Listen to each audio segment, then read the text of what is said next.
Assalamualaikum warahmatullahi wabarakatuh. Berjumpa lagi di channel Gerbang Sekolah. Hari ini kita akan membahas tentang administrasi sistem jaringan dengan materi menjelaskan sistem operasi jaringan. Sistem operasi memiliki peranan penting saat ini dalam mendukung perkembangan teknologi informasi. Ini karena hampir semua aplikasi yang dikembangkan saat ini berjalan di atas sistem operasi.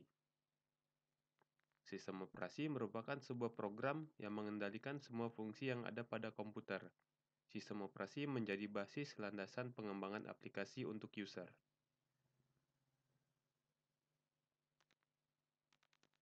Secara umum, semua sistem operasi memiliki 4 fungsi berikut.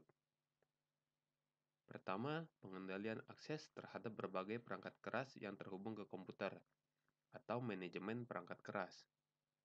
Yang kedua, pengelolaan file dan folder, atau manajemen file dan folder. Yang ketiga, penyediaan user interface sebagai jembatan antara user dengan perangkat keras komputer, atau manajemen interaksi user. Yang keempat, pengelolaan aplikasi user, atau manajemen user.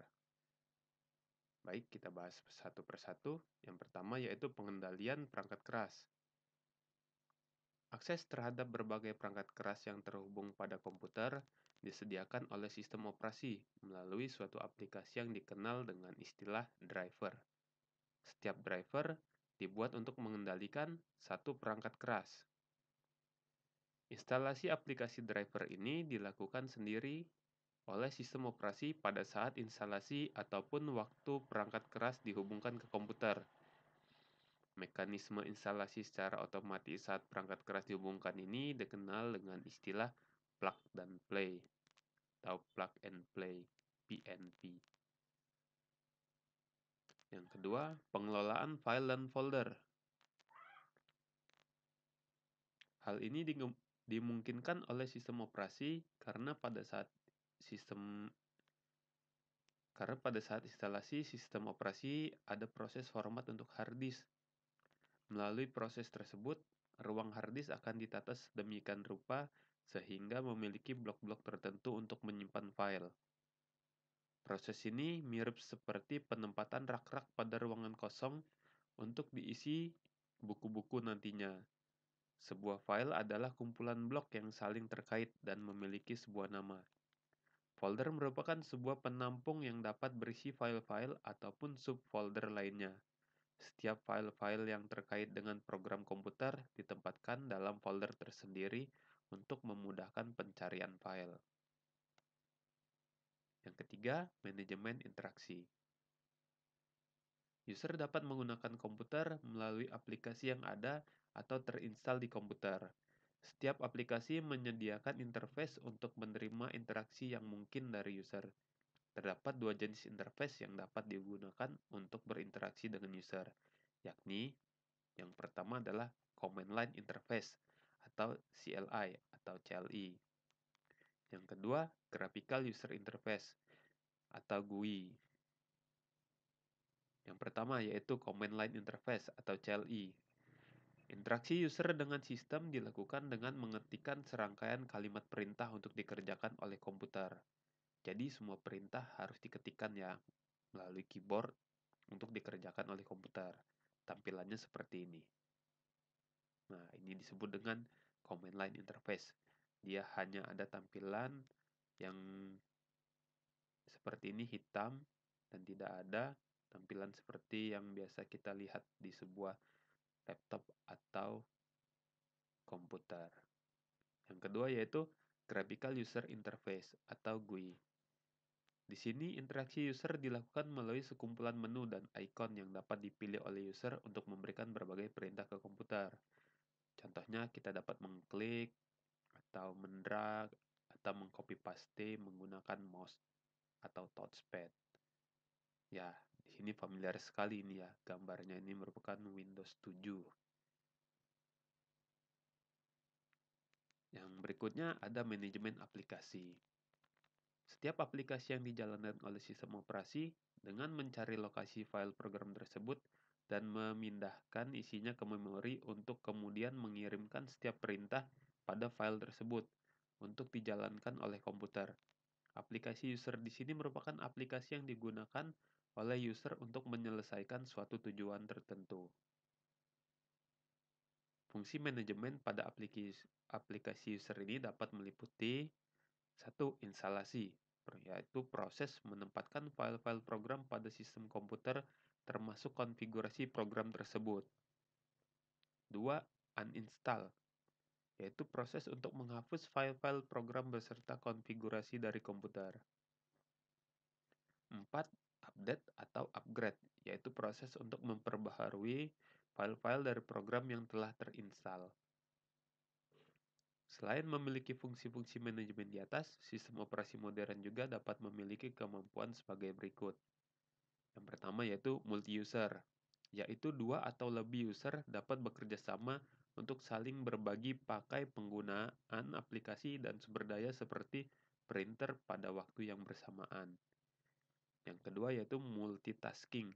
Sistem operasi dapat menjalankan lebih dari satu aplikasi user. Contohnya, ketika kita mengetikkan sesuatu di Microsoft Word, kita juga dapat melakukan atau mendengar musik dari aplikasi pemutar MP3. Yang ketiga yaitu multiprocessing. Sistem operasi dapat menggunakan lebih dari CPU atau Central Processing Unit. Yang keempat, multithreading.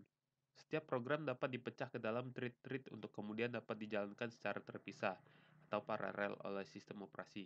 Kemampuan ini juga termasuk bagian dari multitasking pada aplikasi. Nah, ini contohnya ketika kita mendownload menggunakan IDM atau Internet Download Manager, di situ dia terbagi atau dipecah-pecah ke dalam thread yang kemudian dijalankan dan di akhir dia disatukan kembali.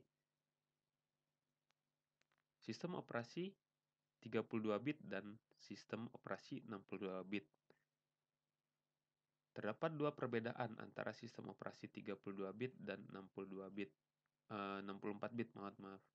Sistem operasi 32 bit hanya mampu menerima RAM maksimal 4 GB, sedangkan sistem operasi 64 bit mampu menggunakan lebih dari 128 GB RAM. Manajemen memori dari sistem 64 bit ini juga lebih baik, sehingga mampu menjalankan proses pada aplikasi lebih cepat. Windows, Ubuntu, dan OpenSUSE merupakan beberapa contoh sistem operasi yang mendukung arsitektur 32 bit. Sistem operasi dapat dibedakan menjadi dua kelompok besar, yakni yang pertama yaitu sistem operasi desktop yang banyak digunakan di kantor-kantor, small office, home office, atau SOHO dengan jumlah user yang sedikit.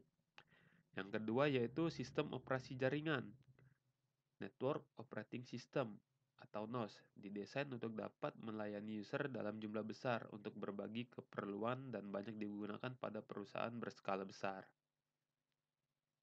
Jenis sistem operasi jaringan. Yang pertama yaitu sistem operasi desktop, dan yang kedua yaitu sistem operasi jaringan. Ya, kita membahas dulu tentang sistem operasi desktop. Sistem operasi desktop memiliki karakteristik sebagai berikut. Yang pertama, mendukung penggunaan oleh satu orang user. Yang kedua, berbagi file dan folder dalam jaringan kecil dengan keamanan minimal. Jadi maksudnya di sini keamanan minimal bahwa sistem operasi ini masih bisa di-crack atau di-hacking. Saat ini di pasar, sistem operasi desktop yang paling banyak digunakan terbagi ke dalam 3 kelompok besar, yakni Microsoft Windows, Apple macOS, dan Unix atau Linux. Oke, kita bahas Microsoft Windows. Merupakan sistem operasi desktop proprietari yang dikembangkan oleh perusahaan Microsoft dengan pendirinya Bill Gates. Versi pertama sistem operasi ini adalah Windows 1.01, dirilis pada tahun 1985. Windows 10 adalah produk terbaru dari sistem operasi besutan Microsoft ini. Dan sistem operasi ini adalah sistem operasi yang paling banyak dipakai di Indonesia. Yang kedua ada Apple macOS. Apple macOS sama dengan Microsoft Windows, merupakan sistem operasi proprietary yang dikembangkan oleh Apple. Sistem ini didesain sebagai sistem operasi yang ramah terhadap pengguna atau user-friendly. Versi terkini dari sistem ini merupakan pengembangan dari sistem operasi Unix. Yang ketiga, ada Unix atau Linux. Unix diperkenalkan pada akhir tahun 1960-an, merupakan salah satu sistem operasi tertua. Kode program dari sistem operasi ini dibuka sehingga dapat diadopsi oleh berbagai perusahaan. Dari Unix inilah sekarang banyak lahir sistem operasi baru yang merupakan turunannya. Linux juga merupakan sistem operasi turunan Unix yang sama-sama membuka kode programnya untuk umum. Linux dikembangkan pertama kali oleh Linus Torvalds dan versi 001 dirilis pada tahun 1991. Debian merupakan salah satu distribusi Linux yang dikembangkan oleh perusahaan komunitas Debian. Debian 7 Wizzy merupakan versi teranyar dari sistem operasi Linux ini. Selain Debian, masih banyak lagi distro Linux lainnya seperti Fedora, Ubuntu, OpenSUSE, dan Slackware. Android sebagai sistem operasi mobile juga termasuk turunan dari sistem operasi Linux. Jadi Android yang kita pakai merupakan turunan dari sistem operasi Linux atau berbasis Linux. Berikutnya ada sistem operasi jaringan. Sistem operasi jaringan memiliki karakteristik sebagai berikut. Pertama, mendukung penggunaan oleh lebih dari satu user. Kedua, menjalankan aplikasi yang mampu digunakan oleh lebih dari satu user. Ketiga, stabil atau robust, di mana kecil kemungkinan untuk mendapatkan error pada program. Keempat, memiliki tingkat keamanan data yang lebih tinggi dari sistem operasi desktop. Kenapa dia lebih aman? Karena dia dipakai secara beramai-ramai. Sehingga apabila dia tidak aman, maka user yang lain dapat terganggu. Saat ini di pasar, sistem operasi jaringan yang paling banyak digunakan yakni Linux atau Unix, Novel NetWare, dan Microsoft Windows Server. Oke, yang pertama adalah Unix atau Linux. Unix atau Linux ini merupakan sistem operasi yang paling banyak digunakan sebagai server saat ini. Contoh sistem operasi jaringan dengan Linux diantaranya adalah Red Hat, Caldera, SUSE, Debian, Fedora, Ubuntu, dan Slackware.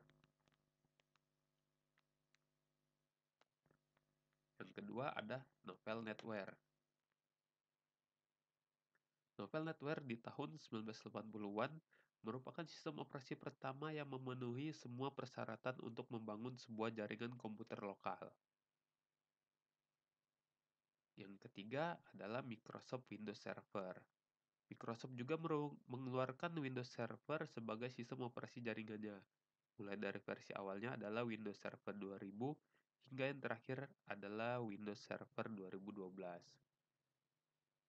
Sistem operasi. Nah, sistem operasi ini dibagi menjadi dua.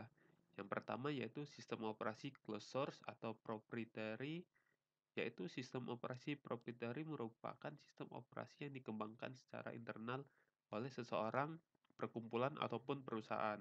Sistem operasi yang tergolong proprietary ini adalah Windows dan macOS. Yang kedua adalah sistem operasi open source atau terbuka. Sistem operasi terbuka merupakan sistem operasi yang kode programnya dibuka untuk umum, sehingga dapat dikembangkan oleh yang lainnya. Sistem operasi yang termasuk terbuka adalah Unix, Linux, dan turunannya. Linux sendiri memiliki banyak varian seperti Debian, Slackware, Red Hat, dan SUSE. Varian ini lebih dikenal dengan nama distro. Oke, terima kasih. Sampai segini saja pembahasan kita tentang sistem operasi. Sampai jumpa di pertemuan berikutnya.